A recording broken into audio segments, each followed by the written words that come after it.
부활주일 특송으로 은혜를 받았는데 제가 드린 간증이 좀 부족하고 미흡할까 봐 너무 죄송합니다. 먼저 사과의 말씀 드립니다.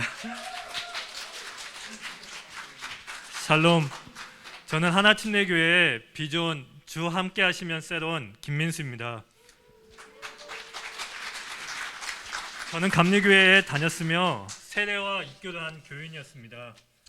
지금은 하나교회에 등록을 하고 매주 교회에 출석하게 되었으며 이제는 하나교회 침례의식에 참여하게 되었습니다. 이것 또한 주님께 진심으로 감사를 드립니다. 이 침례의식을 통해 하나교회 교인으로 하나로 연결되는 것 같아서 마음 또한 새롭습니다. 이 침례의식이 하나교회 교인과 주님 앞에서 나는 예수님과 함께 죽었다가 예수님과 함께 일어난 사람이라고 고백하는 것이라고 저는 알고 있습니다. 즉 나의 옛사람은 죽고 묻혔다가 새 사람으로 일어났으며 주님이 죄를 사하여 주셨고 이 침례로 거듭남을 의미한다고 저는 배웠습니다. 이것이 바로 십자가의 능력입니다. 십자가의 능력으로 옛사람이 새 사람이 되고 이 전환점을 이 순환지간을 지나고 부활주의를 맞이하면서 제가 신앙생활의 전환점이 되었으면 하는 마음에서 이 침례를 다시 받게 되고 간증하게 되었습니다. 거짓을 쫓지 않고 진리를 쫓고 하나님을 사랑하고 주님의 뜻을 순종하며 의로운 사람이 되기를 소망하며 기도합니다. 예수님을 제대로 알지 못했던 시절은 그저 주일 예배를 통해서 사조의 기도를 드리고 담임 목사님의 축도로 한 주간의 복을 받아서 그 복을 받아가는 것이었습니다.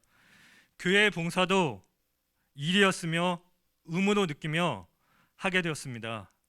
제가 다니던 교회에서도 순회 선교단이나 전도사님께서 오시면 부흥 강사님이 돼서 그 순간 부흥회를 하셨을 때는 은혜를 받고 변화가 되었다고 생각을 하며 감사드리곤 했는데 신앙생활이 바뀐 건 아니었습니다.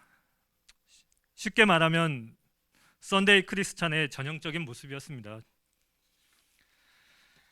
제가 이렇게 하나교회로 오게 된 이유는 제가 다니던 교회에 좀 일이 있었습니다. 장로님들의 농간이라고 해야죠. 그 농간으로 담임 목사님을 이임시키는 것을 보고 저희 가족의 신앙생활을 위해 다시 이제 하나교회로 한번 오자고 이렇게 생각이 돼서 오게 되었습니다. 하나교회는 저의 초등학교 동창인 이성민 형제 또 제 아내와 좀 오랫동안 교류한 자매님인 윤혜정 자매님의 인도 때문입니다. 그리고 제 딸이 있죠. 제 딸은 하나교회 여름 성경학교 물놀이 아시는지 모르겠는데 그 물놀이를 미리 체험한 전도 대상이었습니다. 뭔지 궁금하시죠? 그때 물놀이 할 때 우리 하윤이를 도와주고 하윤이가 하나교회 다녔으면 하고 전도하고 싶었던 언니가 있었습니다. 그때부터 제 딸은 아마 하나교회 다닐 운명이었다고 저는 이렇게 시간이 지나니까 생각이 되었습니다. 아마 주님께서 미리 예정하셨나 봅니다. 놀라운 주님의 섭리에 감사를 드립니다. 하나교회에서 제가 만난 예수님이라고 해야 될까요?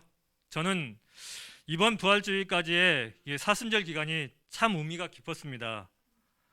다시 침례를 받으라는 권유에 침례를 받겠다고 응답한 이유가 이 사순절 기간입니다. 제수요일인 3월 2일부터 시작해서 성금요일까지 이 40일간이 저에게 무척 소중했고 주님과 긴밀히 대화하고 만난 기간이었죠. 그 이전에는 이 사순절에는 그 이전에는 굳이 침례를 다시 받아야 하나 이렇게 생각을 하기도 많이 했습니다. 그런데 이 사순절 기간을 통해서 이렇게 제가 바뀌게 됐습니다. 이번 침례식을 맞이하기 전 저의 신앙생활, 믿음생활, 교회생활은 말씀드리기에 너무 부끄러울 정도로 엉망진창이었습니다. 제 기준으로 바라본 신앙생활은 지금까지 수십 년을 교회에 다녔는데 왜 일이 안 되지? 이 직장에서 10년을 넘게 일했는데 급여는 적고 일은 힘들고 해놓은 성과도 없고, 또 가장 중요하게 생각하죠. 왜 중요한 돈은 없는 거야? 왜 나한테는 행운도 없는 거지? 내 인생에 로또는 없는 걸까? 하나님께서는 내가 가끔씩 눈물로 기도도 하고 금식도 하고 봉사나 선한 일도 했는데 왜 기도 응답은 없으신 거지?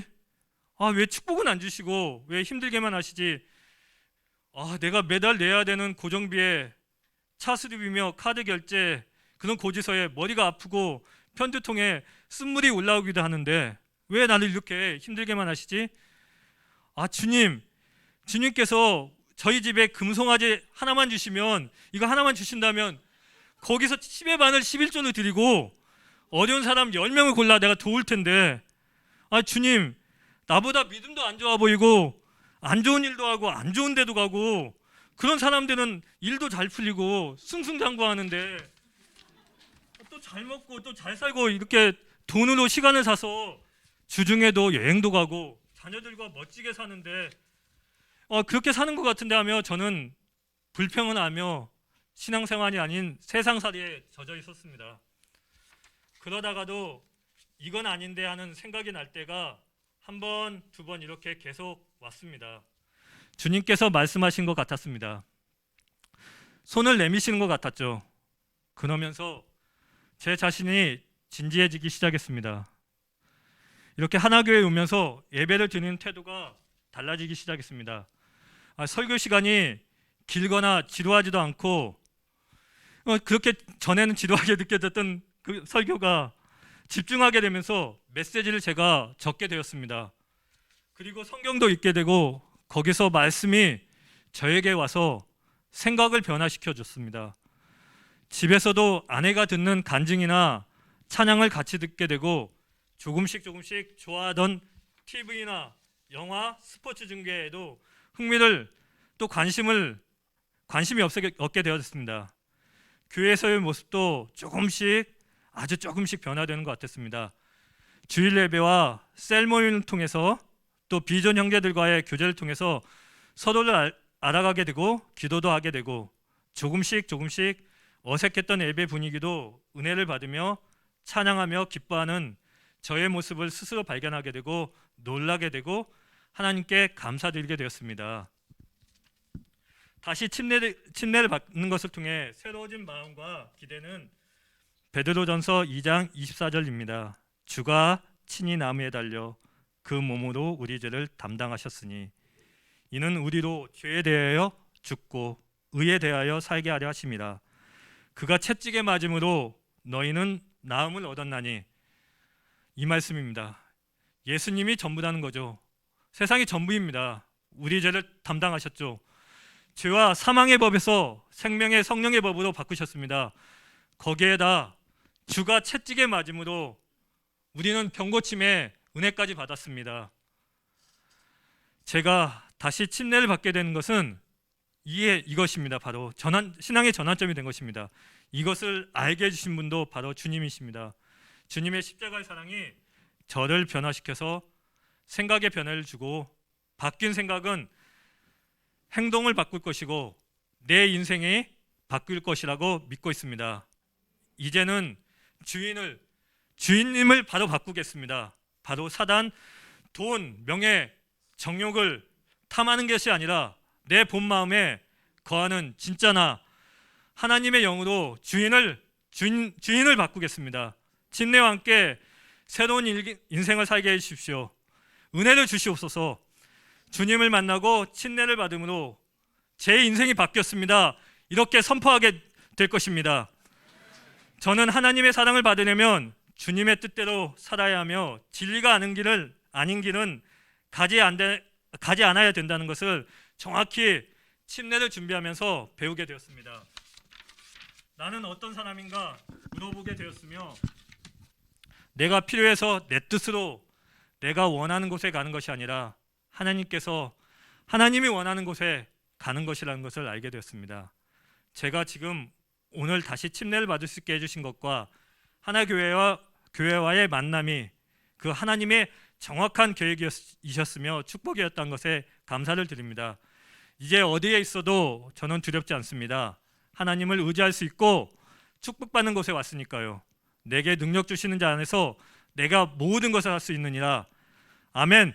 주님의 부활하심을 찬양하며 저도 다시 받는 침례를 통해서 주님의 사랑과 은혜에 대해 다시 한번 감사드립니다. 침례 간증을 허락하게 해주신 주님 사랑합니다. 제가 간증하는 이 순간까지도 저는 완전히 변한 사람은 아닙니다. 이 순간에도 조금 더 거듭나려고 새 사람을 입으려고 소망하고 기도하고 생활하겠습니다. 오늘 저의 의가 나타나고 주장이 되었다면 고쳐주시고 지어주시며 주님의 은혜만 간증되어 주시기를 간절히 원하고 기도합니다. 주님 사랑합니다. 감사합니다.